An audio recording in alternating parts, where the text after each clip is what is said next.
Nakikita talaga ngayon na si Marcus Smart ang pinakasusi sa Lakers pagdating sa defensive depth nila, lalo ngayon na yan mismo ang napupuna na malaking problema nila ngayon sa sistema. Dahil sa 6 na games na nawala itong si Smart dahil sa back injury, lumitaw nga raw talaga yung malaking problema nila sa perimeter depth at nawala ang defensive pressure sa mga kalaban nila, kaya nakikita talaga ang malaking impact niyan pagdating sa depensa, lalo na kapag nasa loob ng court yan. Dahil base sa advanced on and off court metrics ng Lakers defensive rating, meron silang 104.4 points allowed per 100 possession kapag si Smart ang nasa court.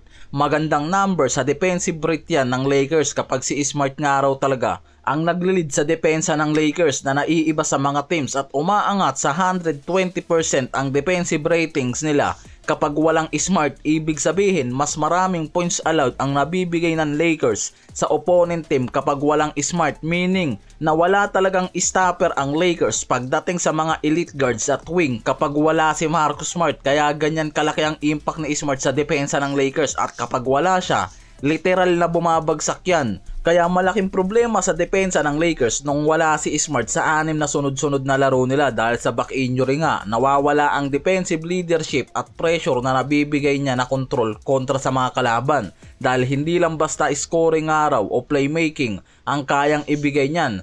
Isa yung elite defensive guard na nagbibigay ng malaking impact sa depensa na mismong kinakailangan nga raw talaga ngayon ng Lakers. Kaya sinasabi na malaking problema na magkaroon to ng injury o hindi ma-maintain ang pagiging healthy sa buong season na to. Isipin nyo, 6 na games pa lang yan na nawala siya, pero bumagsak talaga ng malala ang defensive rating ng Lakers sa Western. Dahil kapag may Smart sila ang may pinakamataas na plus minus sa team. 11 plus minus sila per game, at mataas ang net rating niya mula sa 16.7.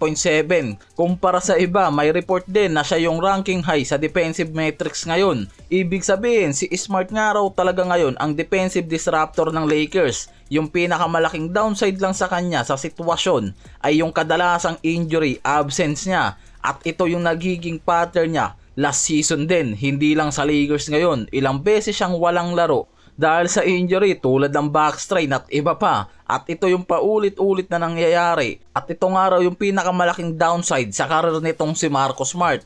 Marami namang commentaries ang lumalabas ngayon mula sa mga LA fans at LA community na parang nadidisrespect na nga raw ngayon o hindi na binibigyan ng value nitong si Redick, si Jared Vanderbilt sa rotation nila, na isa rin sa mga defensive player nila. Alam naman natin dahil nakikita na kahit nga malaki ang problema ng mga to ngayon pagdating sa depensa, hindi pa rin nga araw ginagamit itong si Bando sa rotation. Sa report, available na to ngayon at healthy, pero hindi yang ginagamit.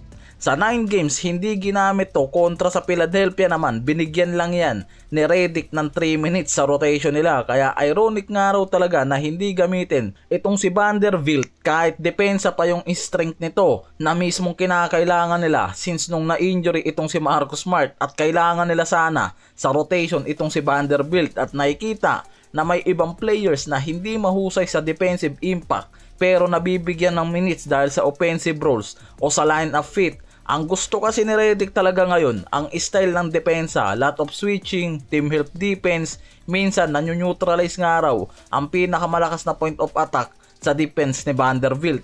Sinabi mismo ni Redick na si Vanderbilt pro player at good teammate, pero mahina nga raw ang opensa niya at hindi siya respetado sa shooting. Kaya limitado ang nagiging usage niya ngayon sa rotation nila. Isa pa, gumagamit nga raw to ng 9-month rotation at competition ng ibang players na nagiging limitado mismo sa minutes ni Bando. Dahil ang depensa ng Lakers ngayon hindi nga gaanong nag-highlights sa best strengths nila. Yan nga ang sinasabi dyan na parang disrespect nga raw talaga ngayon dito kay Jared Vanderbilt.